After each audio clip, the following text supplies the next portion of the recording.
And ending the week, the big ticket item for the week is the jobs number. That is the October jobs report out on Friday. Expectations call for 185,000 jobs to have been created in the month of October. I want to bring in former Reagan economic policy advisor Art Laffer to the conversation on that note. Art, good to see you. Good to see you, Thank you so much for joining us. What are you expecting this week from all this data, and what does the jobs market look like? There's been no improvement in the jobs market for as long as you can imagine. I mean, we need much more than $185,000 per month. I mean, it's just natural population growth.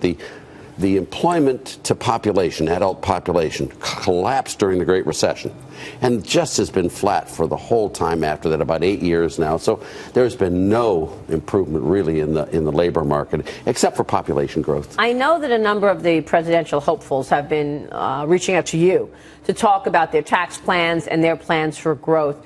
Talk about that for a moment here. Does anybody have the real secret sauce? I mean, is it just about regulation and taxes? Because that's what we keep hearing from all the candidates. Cut down on regulation, cut down on taxes. Well, it's more than that. I mean, I use the 5 parts: a low rate, broad-based, flat tax, spending restraint, because spending is taxation, sound money. Sound money is really important, and this Fed has been really bad on that.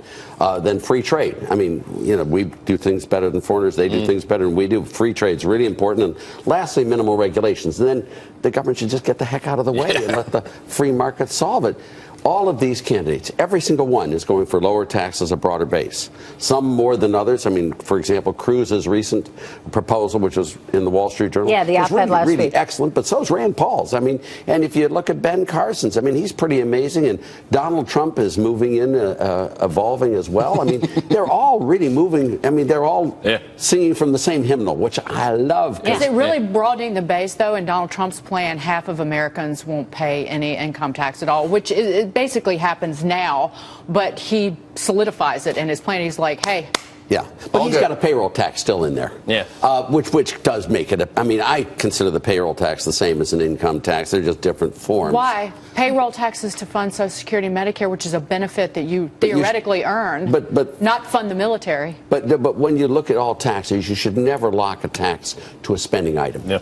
You should always take that tax that does the least damage and spend the money in the most beneficial fashion. If they happen to be hooked, that's great. But you should never, ever, ever hook a tax with a spending item. You shouldn't do it because it throws away degrees of freedom to do good policy. Art, on the sound money topic, when you said sound money, this is something Maria needs to address at the debate. I mean, it is a topic that many are able to obfuscate, both Republicans and Democrats, much like Nixon and Carter did, way back when. And again, is this a topic that we can make simple for people? Sure. How do you attack the candidates on that topic? By holding interest rates low, you've precluded anyone from investing in the housing market. Who wants to lend for 30 years at 3.5%? That'd be crazy. Right. So what you've done is you stifled all the supply of funds going to the mortgage market.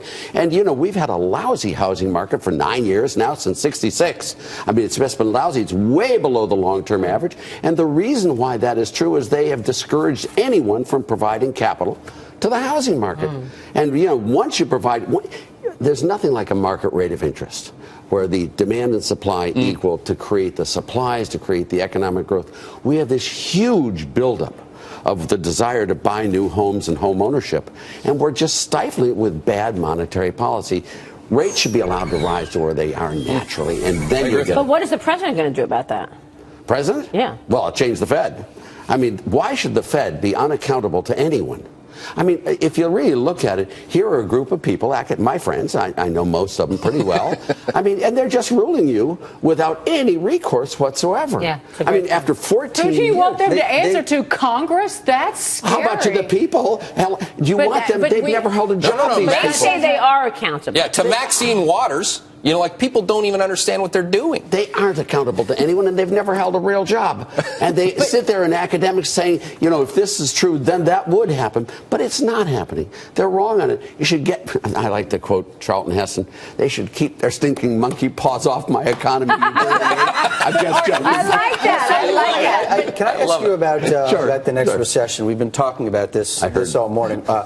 What can the government do on tax policy in the event of another recession? Is tax policy a tool to deal with the next recession? And if so, how should they deal with it? Should they just let recessions happen and not change tax policy? Well, there are going to be natural recessions, and the natural volatility there. What you want to make sure you do is you don't accentuate the recessions, which they've been doing. The Great Recession never would have occurred had it not been for stimulus spending and quantitative easing. It would have been a flip and a violent sort of financial crisis, but it would have been over in a year, just like all the others. We've done twice, we've had government intervene dramatically, once in the Great Depression and now in the Great Recession. Both those times it's worked out very badly. Should they cut taxes? If there's another recession, should they cut taxes to try to simulate I'm going to be like Milton Friedman in this. You should cut taxes when it's rainy, when it's sunny, when it's cloudy, when it's not. Because that really does dictate behavior. Yeah, is that a good response to it? Taxes are the quickest tool, the easiest tool for government to use in response to any type of crisis. Now, government spending takes 18 months before you even get the authorization, and you get it just takes a long time. So should they be responding? Is it a proper response? I think so. Even the Japanese figured this out overnight. Japan cut corporate corporate taxes. Well, I was just in Israel last week. And then they yanked up consumer taxes, and look where that got. But I was just over in Israel, which did not have a Great Recession. Right. They never had a negative year in growth. Because they didn't do stimulus spending. They cut taxes. They lowered the VAT, and they're cutting the corporate tax over there. And they're doing just fine, thank you. Wish we'd have done the same. Where's the spending cuts that you'd like to see? Well, I'd like to see, entitlements have to be brought down. When you tax people who work and pay people who don't work, don't be surprised if you find a lot of people not working. Excuse me. Or where you pay individuals a benefit that is way in excess of whatever they put into the system, which is the central problem with Medicare. Well, yeah, you should have Social Security, Medicare, Medicaid all be fully funded.